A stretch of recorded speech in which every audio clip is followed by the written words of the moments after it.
I want you to know that some of the decisions that some of you are making in your life right now is leaving people that may be close to you confused. They don't understand why you don't do some of the things you used to do. They don't understand why you have put boundaries in place. They don't understand why you chose to, for the first time, for some of us ever, to put ourselves first. And they don't understand the vision that God has given us. And I want you to know that that's okay. It is okay for people not to understand your vision. It's okay for people not to be able to understand your dreams, your journey, your unique relationship with God. It's totally okay if they say it's weird or if they whisper about you, or even if you lose friendships because you choose to be who God has called you to be. It's okay. Because I want you to understand that your life is not for everybody to understand. The only person that really needs to understand your life and your decisions is you. Because for some of us, speaker included, I go out of my way to be accommodating to other people, making sure that their needs are met, everything is great for them.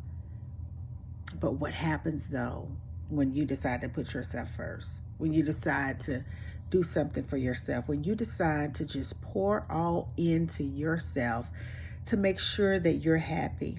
Because sometimes people get selfish.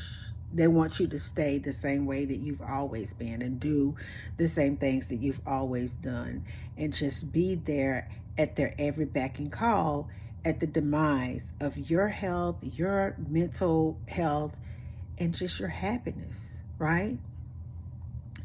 And sometimes we grow apart from people. We may all start out at this one level, but life has a way, and God has a way of conditioning us, stretching us, developing us, advancing us, expanding our consciousness, and we begin to change. And a lot of times that leaves people confused. It makes people uncomfortable. People are hurt in the process of you changing because unfortunately, some people are not meant to be in your life forever. And I think that we suffer when we choose to keep people in our lives that we know we've outgrown. We've outgrown spaces. We've outgrown relationships. We have outgrown friendships. We've outgrown employment places. It's just God is doing a new thing in the earth. And you know one thing God told me, and I'll share with you. He said, Shonda, it's time for you to live. And I just want to reach out and just encourage somebody tonight to let you know that it is time for you to live. You have lived your life caring and loving on everybody else. Now it's time for you to live. It's time for you to take care of yourself. And I know sometimes it's difficult when you're doing something for you because everybody's so used to you doing it for them. But God gets the glory out of your life when you can stand firm in who you are as a man and a woman and do what God has called you to do. Because when we don't do it, we get angry, we get frustrated, we're upset, blood pressure going up, anxiety, depression's going up. But when we just settle in and know that it is okay for people not to be okay with our thoughts, for people not to be okay with our vision. Everybody can't get your vision. Look what happened to Joseph when he shared his vision with his brothers. They became envious, they were jealous, they sold him into slavery. And I know that Joseph may have felt like maybe I was wrong. Maybe my brothers were right. Because sometimes we get excited and we want to share the good news of something that's so miraculous that we can't do on our own, but God has shown us something. And then we go and we share it with somebody, and then they begin to put judgment on it. They begin to speak negative words over it. They begin to kill the seed before it can take root and begin to germinate and bud and produce fruit in our lives. And sometimes we just have to learn to keep our mouths closed, and we have to learn to accept what God allows. Growth is one of the most powerful things that you'll ever experience in your life.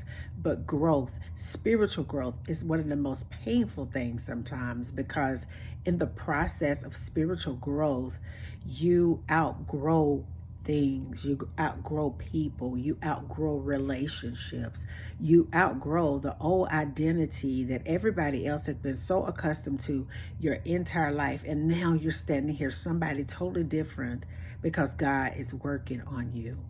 Some people can grow together while other people will grow apart. And I just want to encourage you tonight, for somebody that's doing something a little bit different, for someone who needs to set some boundaries in your life, with your family, with your friends, with that employer. For some people who may have dreams and visions that are so big that you don't understand it, but you know God told it to you, and you shared it with somebody and they don't believe in you. I want to encourage you tonight to let you know to hold on to your vision. Continue to develop into the man and the woman that God has called you to be. It's okay if people don't understand your journey in this walk with God, what God has told you, where God is taking you. If you outgrew some things, it's okay. Change is difficult, but it's so rewarding. Healing is so messy, but it's so fulfilling once you're on the other side of it. And I just want you to think about that tonight. And if someone is upset, pray for people and let them go. And know that if they have a problem with what God is doing in your life, it's not on you, baby. It's on them. And until the next video, guys, peace. Good night.